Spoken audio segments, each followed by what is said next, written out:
All right, guys. So this is Yaz. I'm a PGY1 in pediatrics, and I did journal club on to inhale or iNO with my mentor, Dr. Hulgan.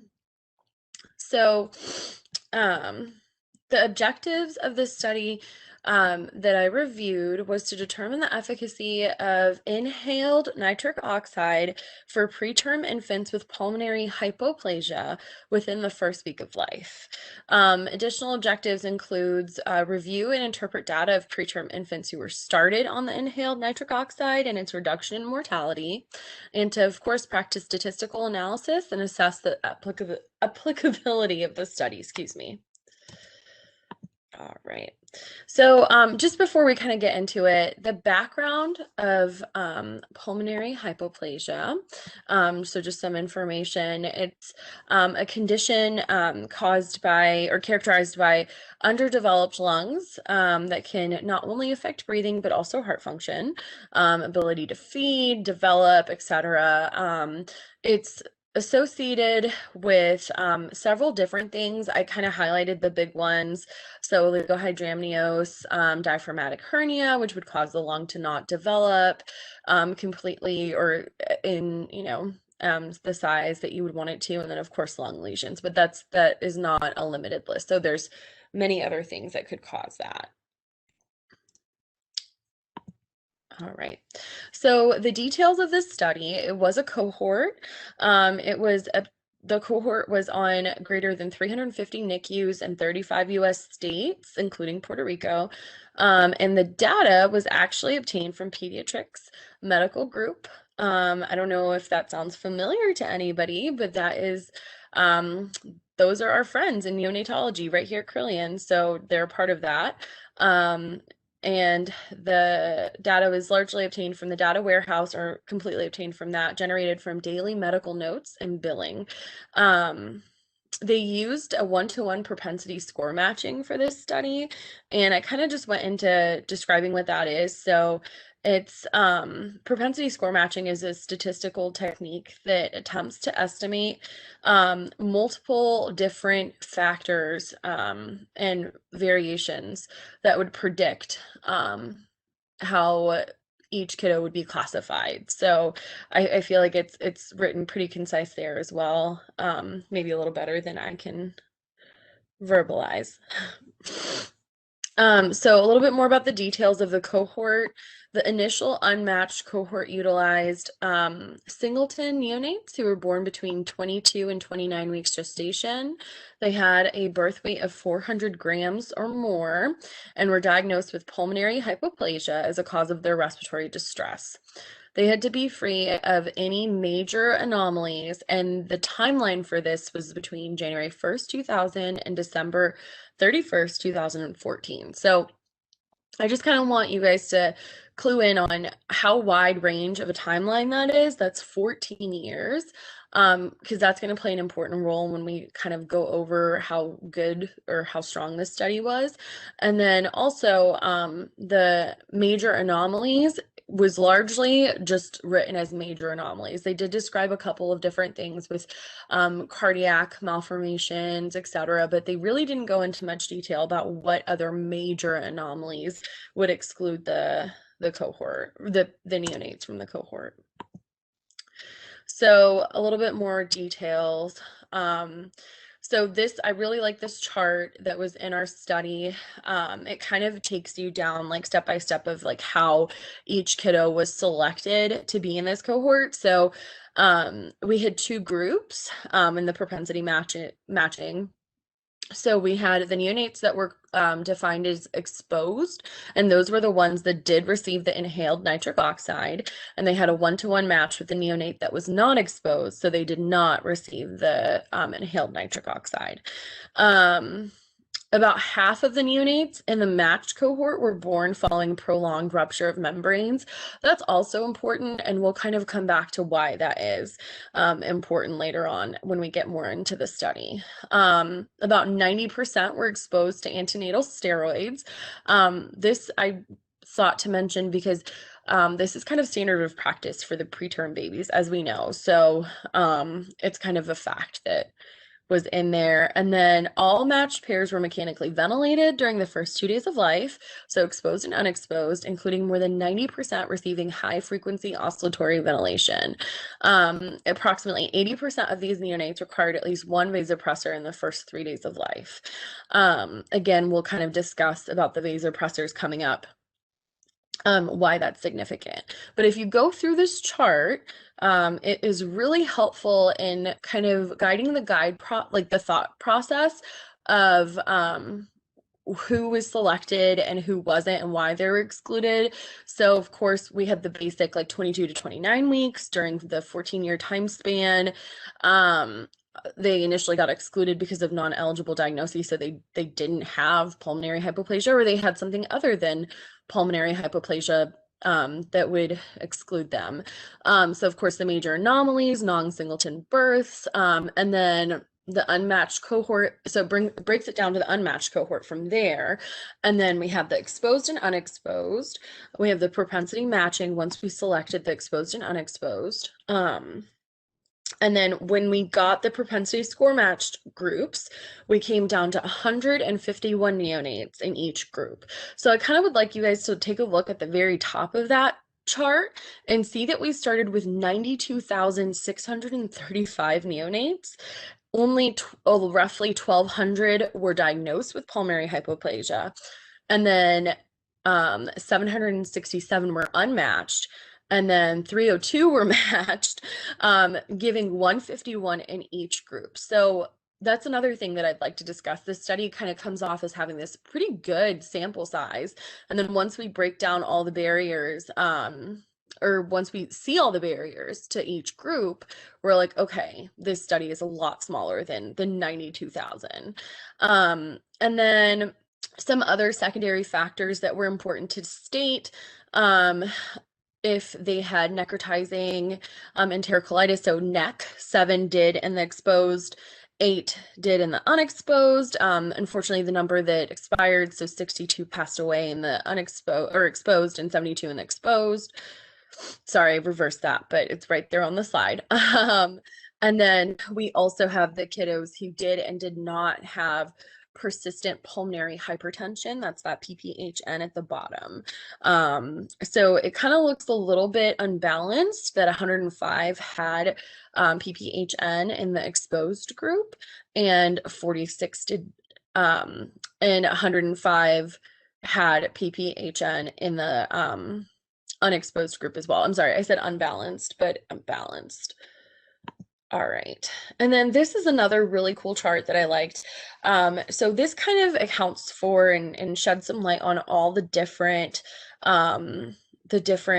variables that we have in these groups. So it goes from the year, it goes ethnicity, race. They had a pretty good distribution of male versus female. It wasn't super unbalanced or anything like that. Majority were Caucasian. And then more importantly, we have the respiratory diagnosis groups. So with PPHN and without, if you guys just take a look at, I don't know if you guys can see my cursor, but right here. And then birth weight. They didn't really shed a lot of light on if this was suitable for gestational age or if they were IUGR babies, which was interesting to me too, because that would be a risk factor for PH. So they do have it here, but they did not discuss it much in the article. And then I also kind of want you guys to come down here and look at this. If somebody could like go into the chat and tell me if they can see my cursor, that would be awesome. But if you guys look at the calendar year, yay, thank you. If you look at the calendar year, between 2004 and 2000 and 2004, only 18%, or I'm sorry, 18 kiddos received iNO within the first 7 days of life. And then we go, and that's 9.7%. And then in 2005 to 2009, we jumped to 62 kiddos. So that's, you know, a lot more proportionally. And then 2010 to 2014, we go 105. So each of those, you know, chunks we're increasing. And that's important to think about when we're thinking about how children were like, or these neonates, what treatment protocols they were using. Dr. Ward, why do we think that is? So, I think that they became one, it's a little bit hard to tell. It's kind of like making an assumption, but I do think that it became more wide-based practice, with more research and stuff coming out. The later we got in the years, I think more neonatologists became more comfortable or were more willing to try it for these preterm babies. But we can definitely discuss that a little bit more once we go through the whole study. All right, guys. So our primary and secondary outcomes were described right as primary in-hospital mortality. So death prior to transfer or discharge home. That was the primary outcome that we were monitoring. Secondary outcome included any stage of neck, retinopathy of prematurity requiring treatment, chronic lung disease, and periventricular leukomalacia. Chronic lung disease was defined as supplemental O2 being used in or positive pressure requirement at 36 weeks postmenstrual age. So then we're going to kind of dive into the statistics. So statistical analyses, of course, we talked about the propensity matching due to the retrospective cohort. Because the inhaled nitric could have been administered at any time during the first 7 days, a sequential iterative risk approach was taken to account for this. And if you're like me, you're probably wondering what that is. So basically what that is it is a risk management like approach that uses several different factors, so monitoring, research, evaluation, to kind of account for that timing. So it's just a better way to approach that than just kind of picking a day that they were both exposed to it. And then a Cox proportional hazard model was also used to assess the association of iNO status and in-hospital mortality. And again, I didn't know what that was, so let's go into that. So Cox proportional model was used to see the mortality using the propensity score matched cohort. Age was used as the time scale. So basically, a Cox proportional model is this giant, scary looking like equation, I guess you could say, that is expressed by the hazard function. It has several different functions listed here that we will interpret on the next slide. So here we are. So T represented the survival time, and then the hazard function was like a set of the variables. So this way it was a little bit more, I guess, impactful way to assess this rather than just to like not use this logarithm and have accurate data. So the findings, the exposed neonates were found to be more often diagnosed with both pulmonary hypoplasia and persistent pulmonary hypertension. They received high-frequency oscillatory ventilation more frequently and were more likely to be prescribed at least one vasopressor during the first 3 days of life. Additionally, the use of iNO in patients increased in patients with PH increased yearly. And if you go back to that chart, we kind of already talked about it, how like and Dr. Ward actually asked a question about it too, how each year we saw a huge jump in the percentage of neonatologists that utilized that. I thought this slide is actually super important because like you are reading this and you're like, oh, so these kiddos that got nitric, like that must have not been a good thing because they also received these additional diagnoses and they were ventilated more frequently. They were on a vasopressor. Like that does not sound good, right? Well, let's go to this chart. So if you look at this chart, this is exposed and unexposed neonates, and it's overall survival. And if you just look at it without a trained eye, then you're like, oh my gosh, look at that darker blue line. Like the exposed neonates clearly had better survival rates, right? Well, the confidence interval on this was not significant. It was not statistically significant at all. These overlaps that you see, these are largely representative. Like they're so overlapping because if you look at the study, or if you look at how many people were in the study, it's 151. I like the way that my mentor kind of described it. If you had two kiddos, like you would have a huge leap if one, survived and one didn't. So it's very much skewed. And then kind of going back, so you're reading this, like the findings, like, oh my gosh, they have all these other things going on. They were, on a vasopressor. And then you look at this chart and you're like, but they did so much better. Well, the vasopressors, just to like tackle one thing at a time, that's actually a treatment for PPHN, so the persistent pulmonary hypertension. So it's kind of like a factor. It's not as a result of the nitric oxide, which is kind of what I initially read it as. And then if we go back way back to the initial studies, almost all of our kids were on the ventilated at some point as well. The only thing I guess that you could argue is that the persistent pulmonary hypertension was more frequently diagnosed, but that is kind of not a totally objective finding either, and we'll discuss why in a minute. All right.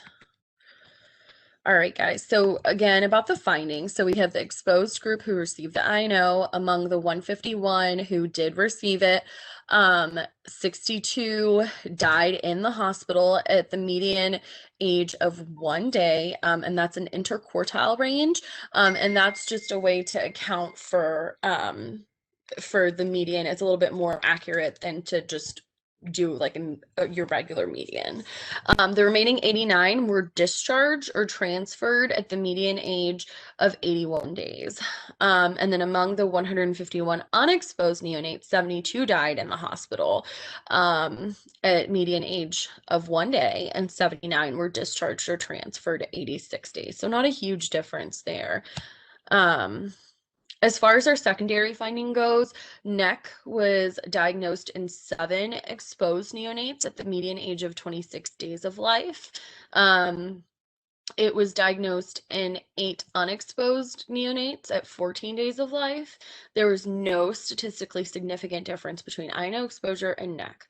iNO treatment was not associated with difference of any other secondary outcomes. And then 33 reduced risk of hospital mortality in patients with PH and PPHN, but this was again not statistically significant. All right, guys, and this is pretty much what we just talked about. It's just kind of in a nice organized form, and then it has more of those secondary outcomes kind of listed here. So the chronic lung disease, the periventricular leukomalacia, and the ROP, all of which there was no statistically significant change. And then this is just another chart that I really liked, talking about the kiddos that were diagnosed with PH, so pulmonary hypoplasia and PPHN, and then patients who were just with PH, and the overall survival kind of distributed by iNO or nitric exposure status. So again, that confidence interval is really important to look at, and it's certainly not significant. All right. So let's talk about limitations of the study. So there were several different limitations that I was able to identify. So one, there was a pretty significant bias in the study. So kind of, I dropped a couple of Easter eggs going through the presentation, one of which was talking about how PH and PPHN were diagnosed. That was diagnosed just as at the discretion of the neonatologist. So there was no set like standard guidelines per se that they could like refer to, or that they referred to in the study saying, okay, they fit this criteria. This is why they were diagnosed with either PH or PPHN. So that was kind of a weak point for the study. And then another big thing was the nitric, the inhaled nitric, there was no dosing on there. There was limited information on how it was administered, how the dosing was calculated, etc. And that could certainly be a huge, or at least a significant change in your results. So no info on the dosage and administration of nitric, and then no standard set or guideline of like how pH and PPHN were diagnosed. So those were two big ones. And then another one that I kind of was referring to in the beginning of it was you start with this giant number of over 92,000, and then you break it down into the cohorts and you just have 151 in each group. So small sample size. I talked again about the unavailability of the iNO dosing. The study was over 14 years. So I think Dr. Ward was kind of alluding to the changes in percentage of like how nitric was used within those 14 years, and that's just one factor. So if you guys kind of think about how much medicine has changed in the last 14 years, like that is huge. And how many different things have changed in the standard of care, especially in an intense environment like the NICU. You know, that is a lot of variables that we're not accounting for. So really, really important to kind of stress that. And thank you to Dr. Ramsey, who's saying, talking about that PPHN wasn't diagnosed by peds cardiology with echo. At time, I think in certain neonates it was. They didn't really reflect a ton on the way that they diagnosed PPHN. They did not reflect much at all about the use of echo or like cards involvement in these infants. So definitely another limitation there. And then something that I know that neonatologists really like, and of course, as peds, we like that as well. There's no long-term outcome data in this study at all. So a huge, point would be the neurodevelopmental impact, and if there's positive association with that early use of inhaled nitric oxide, and that was not discussed. A couple more confounding factors. So again, I kind of alluded to this earlier about how they just said anomalies, and then they didn't really talk at length at all about the size of the neonate when they were born. They just kind of set a threshold of 500 grams or larger, but that doesn't like correlate. They didn't correlate that with like, well, how far along were they? How old were they at 500 or 400 grams or larger? So that was big. A big anomaly that occurs with this, as I mentioned earlier on, is oligohydramnios and any kind of renal disease, and that wasn't discussed either. So definitely something to think about. Another super interesting thing that I wanted to bring up was about 50% or more of these kiddos had prolonged rupture of membranes, and they were treated with antibiotics subsequently. And that itself is a huge factor in the survival of these neonates. So did the nitric oxide, just like posing this question for you guys, did the nitric oxide like give them more time on the antibiotics, like essentially putting off the inevitable, like because they had, a little bit more time with the antibiotics, the sepsis cleared, etc. So just something to think about. And then a huge thing that I'm going to talk about a little bit more coming up is documentation. So this was a retrospective study, of course, it was a cohort. So all of this is based off of documentation.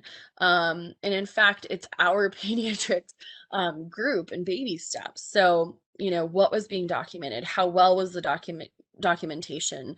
What was being omitted? So these are all things that definitely need to be thought about. And then, of course, assessing applicability. So the use of inhaled nitric was not proven to be effective in neonates with pulmonary hypoplasia in this study. Certainly, as we discussed, additional studies should be done with a larger sample size, hopefully. That's even kind of talked about in the article, even a prospective study instead of a retrospective study could be helpful. And then a huge thing would be stronger parameters, definitely for how pulmonary hypoplasia is diagnosed, and then persistent pulmonary hypertension as well. How, like, where would the dosing be for the nitric oxide, who qualifies for what. So lots of details that are warranted for future studies. Excuse me. All right, so take home points. This is my minimalist slide because I want to talk about it. So, cohort studies in itself have many limitations. You're just kind of looking back at what has already been done. And so you're kind of limited at the amount of information you have in what has been done, which is huge. So that's kind of a wordy, like a mouthful, but all we had to go off of is our documentation of the past. And that did not include, obviously, like any kind of like, oh, in the future, like we'll be doing this instead, so our treatment would be different, so the result would be different. So again, cohort studies limitation in itself. Interpretation of statistics. So I hope you guys gained something from kind of going through the Cox Proportional method, and then the propensity matching and the iterative risk. And then huge, I think this should really hit home that documentation is key. This is our own group, like neonatologists. Our baby steps, or the software that we use in the NICU, like will literally feed into the data management house, or yeah, warehouse. So that's like everything from this study came from documentation of neonatologists, residents, fellows, etc., that took care of these kiddos. So, when we're in the NICU, we definitely would like to document very well, because you never know, it could be any of our babies in there. And then comments and questions.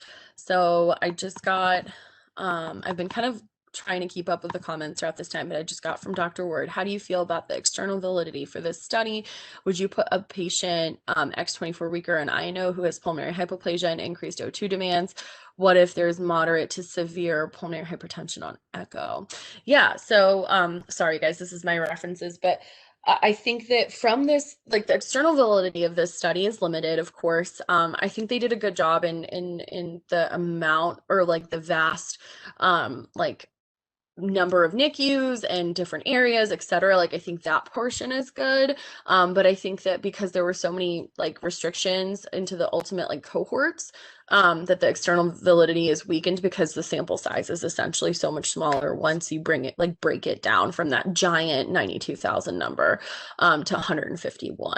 So personally, I am not a neonatologist, and I love intensive care, and I hope to one day be able to make that decision. But for an X24 weeker, and I know, I would not at this time put them on.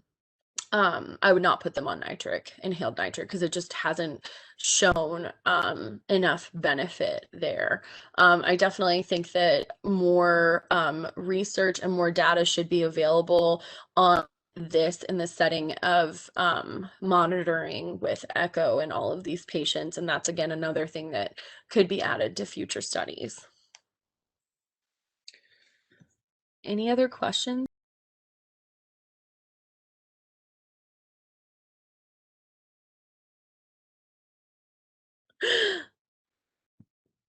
Okay. Yeah. So I don't know.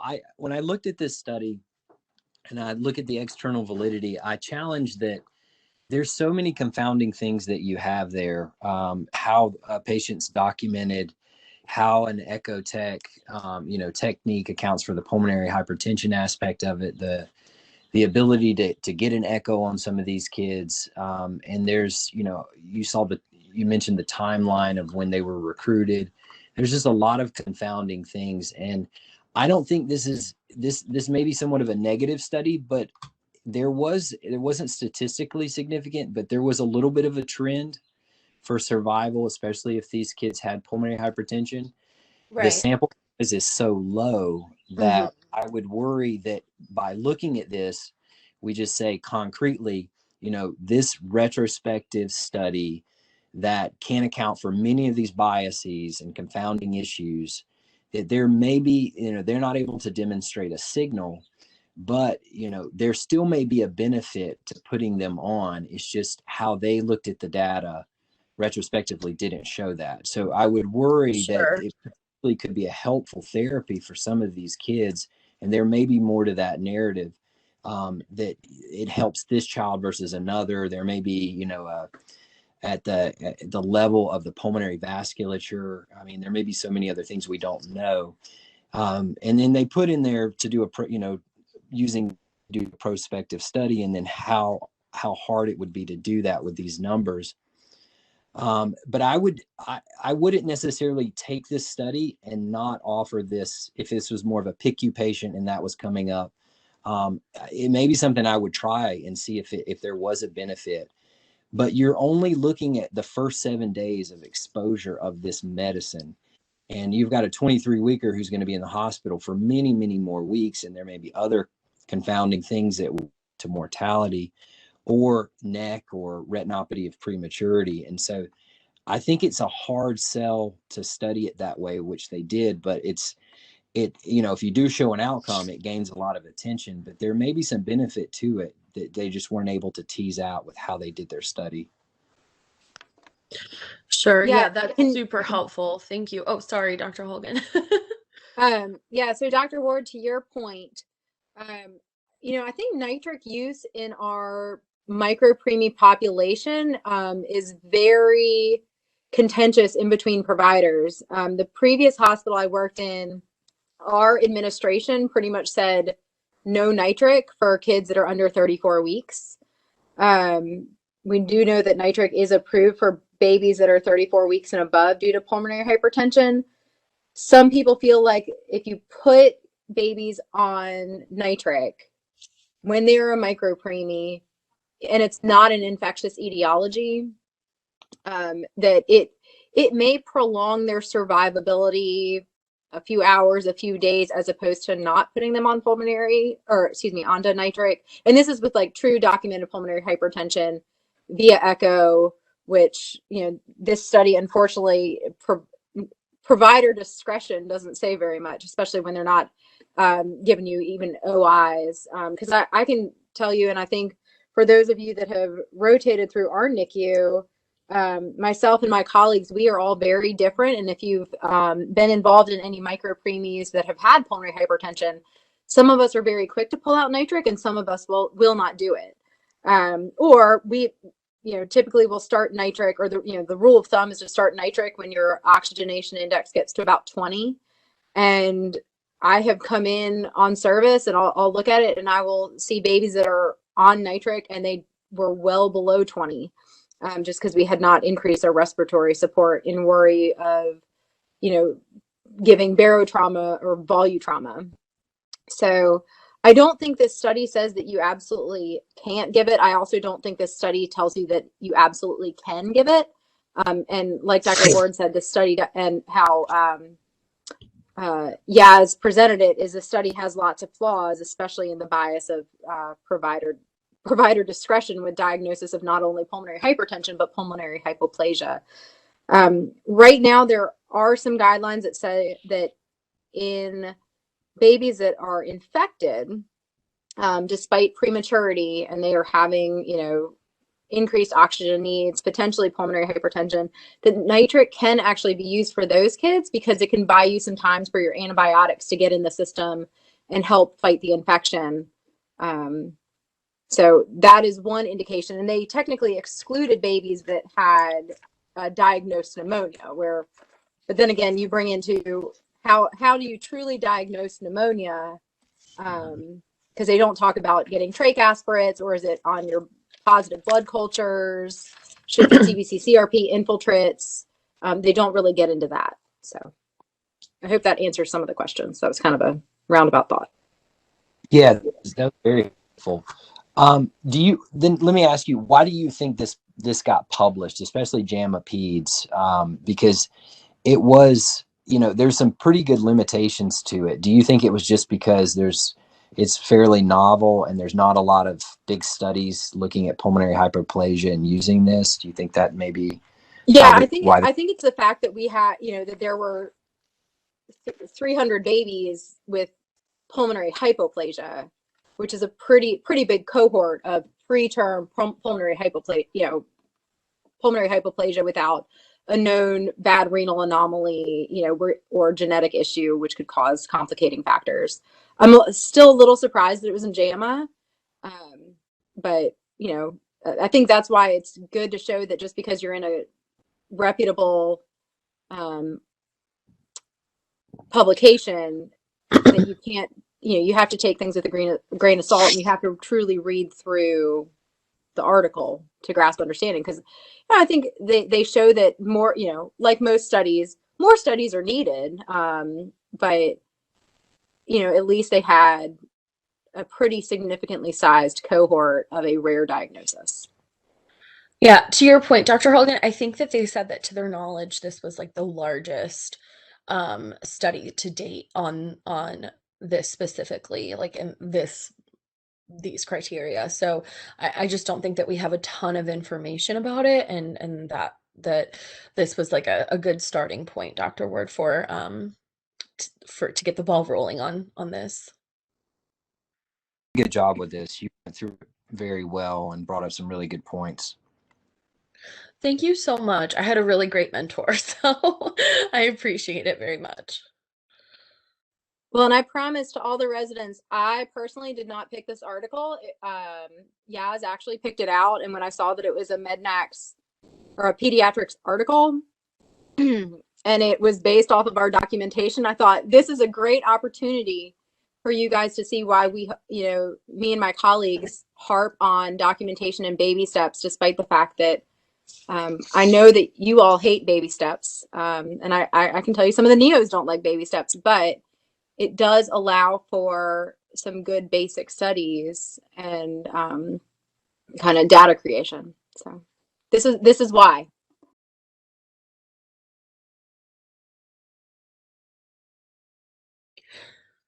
Any other questions, guys? It's been really great discussing this and learning from you guys and your interpretation of this as well. So I very much appreciate everybody's time today.